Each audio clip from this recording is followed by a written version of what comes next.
The winner to organize the 2022 FIFA World Cup is Qatar. Welcome to WatchMojoUK, and today we're counting down our picks for the top 10 FIFA scandals. And this movie, like FIFA itself, looks terrible. Before we begin, we publish new content every day, so be sure to subscribe to our channel and ring the bell to get notified about our latest videos. For this list, we'll be looking at some of the biggest controversies that the biggest football authority has been involved with throughout its life that have drawn the ire of the world. Should FIFA be reformed or left alone? Let us know below. Number 10. Presidential harassment. In 2017, one of the best women goalkeepers of all time, Hope Solo, accused then FIFA President Sepp Blatter of assault back in 2013. At the time, Solo attended the FIFA Ballon d'Or award night to give the Women's World Player of the Year award to fellow US teammate Abby Wambach. Just before the keeper went on stage with Blatter, he allegedly got very handsy. Solo stated she was in shock, but had to focus on presenting the prestigious trophy to her friend. Afterwards, she wanted to confront Blatter off stage. However, he had vanished, and Solo hadn't seen him since. Blatter, through a spokesperson, dismissed the accusation and described it as ridiculous. Number 9. President of misogyny. Former FIFA head honcho Sepp Blatter has had several run-ins with women over the years. And in 2004, he decided to patronize a whole massive section of football. When discussing how to boost women's football, Blatter responded that they should all take inspiration from the kits used by volleyball players, like tighter shorts. He then announced that female players are pretty for some reason, and then tried to claim they play with lighter footballs, which isn't true. This calamitous conversation caused outrage across the women's football world. Number 8. Ignoring human rights. If you oppose in private or risk retribution by the state. Aiming to reach the 1974 World Cup, the Soviet Union and Chile faced off in a qualification playoff in 1973. The first leg in the USSR ended 0-0. Shortly before the second leg in Chile, the nation's military instigated a coup. The match was set to take place at the Estadio Nacional de Chile in Santiago. However, reports came out that the new regime had been executing people there. As such, the USSR refused to play there. After negotiations to move the match elsewhere collapsed, FIFA insisted it went ahead. Well, only Chile turned up and scored a mocking goal. After the ref called the game off, the South Americans were awarded the match and a place at the World Cup. Number 7. Banning women's team. This controversy began in 2010. At the time, the Iranians' women's youth football team were banned from entering the Youth Olympics due to wearing hijabs. According to FIFA rules, items of clothing or jewelry can't be worn if it's dangerous or has a political, religious, or personal message. Reports weren't sure which rule Iran supposedly broke. FIFA argues this contradicts the game's charter. Despite the bad news, the players are not giving up. From there, FIFA and Iran were locked in talks. The duo compromised with headscarves that didn't cover the neck. But then, FIFA decided to do a U-turn that would make the UK government proud and banned the item they'd just allowed. It's a part of a Muslim women's identity. Sports like taekwondo and rugby allow the headscarf to be worn during their competitive matches. And for the world game, for the universal language that is football, to ban a headscarf which will prevent many women from participating in a sport, it doesn't make sense. The team were forced to forfeit a qualifying match for the 2012 Summer Olympics against Jordan. The hijab ban wasn't lifted until 2012. We are responsible for football and we are making decisions with the IFAB when it's about football, and that was purely a football issue.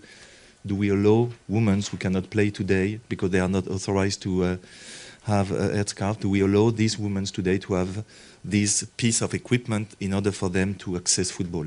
Number 6. The propaganda film. He's mad. No. He's a visionary. We will never be taken seriously unless we organize a competition like that. Exactly. There's not many organisations that would spend millions to create a biopic that attempts to change history to make themselves look better, but then again, FIFA is unique. United Passions was originally released in 2014 and starred Tim Roth as Sepp Blatter and Sam Neill as João Havelange. What more do they want? By the time it reached the US in 2015, FIFA was embroiled in a massive corruption case. More on that later. As such, the film completely tanked at the box office. Made with a budget of $32 million, it brought in just under $169,000. Critics slated its unashamed attempt to make FIFA look good and the weird focus on administration. United Passions has been described as one of the worst films of all time. Who makes a sports film where the heroes are the executives? Number 5. Fixing it for the hosts. The 2002 World Cup was historic. It was the first time two nations co-hosted the event, with Japan and South Korea. And on top of that, the latter was on the roll of its life as they reached the semi-finals.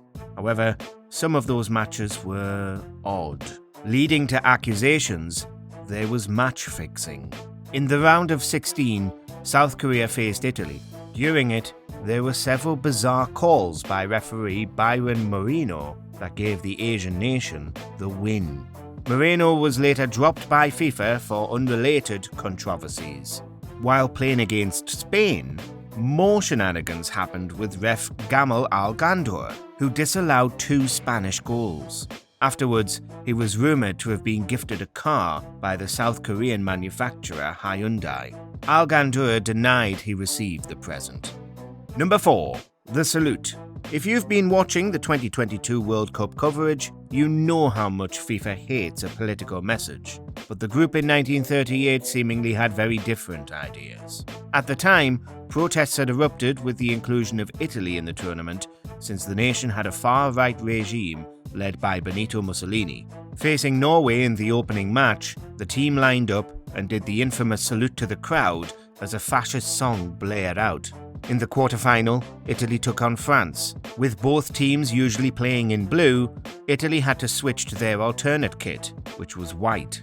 Instead, they wore all black, a colour closely associated with Mussolini's dictatorship.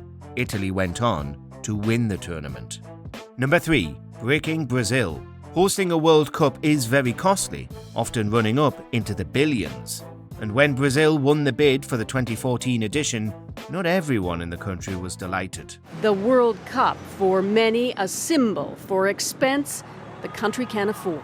As the event approached, the South American country's economy began to tumble. This sparked numerous protests across Brazil against the World Cup. According to a poll by Pew Research Center, 61% of Brazilians believed the tournament was bad, as it was taking money away from public services. A recent poll found that more than 80% of Brazilians agree with the protests, and now there's a real belief that any of these big events, whether it had been the Confederations Cup, the World Cup next year, or even the Olympics in 2016, can now be used as a stage not only for sports, but future protests as well. Originally, the government had claimed the $3 billion spent on stadiums would be privately funded.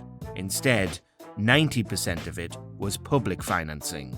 After Brazil splashed $15 billion on the tournament, FIFA offered to give them $100 million after the Footballing Authority profited $4 billion from the World Cup. We're asking the question, who is this World Cup for? The answer is not for the people of Brazil. So we're against this type of event that excludes the majority of the population. Number 2. Qatar's migrants. This glittering world is built by men who live in a very different one. To prepare the country for hosting the World Cup, Qatar needed help constructing stadiums, facilities, and hotels. So, they brought in migrant workers. However, they were treated horribly, causing several charities to slate the conditions. While the World Cup organising committee enjoys the lavish offices they built, these workers are still waiting to be paid. According to reports, the workers had had their passports and salary withheld, as well as working in poor conditions. so much so that thousands have allegedly lost their lives. Officially, the Qatari government has abolished the system, but it's not being effectively monitored. And we're still seeing many cases where passports are being retained and employees can't leave the country when they want. While FIFA was called on to act, they did the bare minimum. Then, as participating countries began speaking up about this and other scandals surrounding the tournament, FIFA defended Qatar with some whataboutery by pointing out the historical treatment of others by European nations. Then, they sent a letter telling the teams to focus on the football, which didn't go down well. A group of European countries have said their captains will wear rainbow armbands in support of LGBTQ rights, despite FIFA rules prohibiting teams from bringing their own designs. Number 1.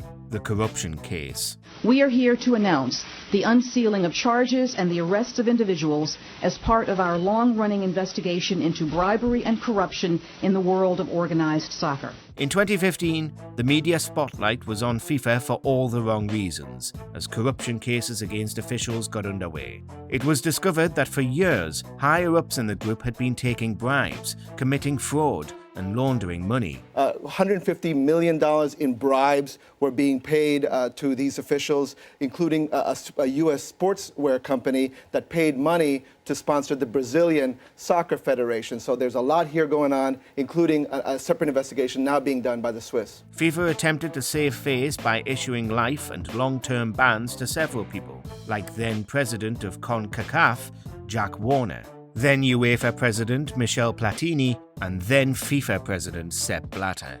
FIFA and Sepp Blatter have been under pressure before, but never quite like this. The scandal also called into question the hosting nations of several World Cups, who allegedly bribed officials to secure votes. For us, it's a hard time. It's not nice to be here in front of you and try to explain something that is not nice. One such name was Mohammed bin Hammam, the Qatari national and former president of the Asian Football Confederation, who was banned for life by FIFA for conflicts of interest in 2012.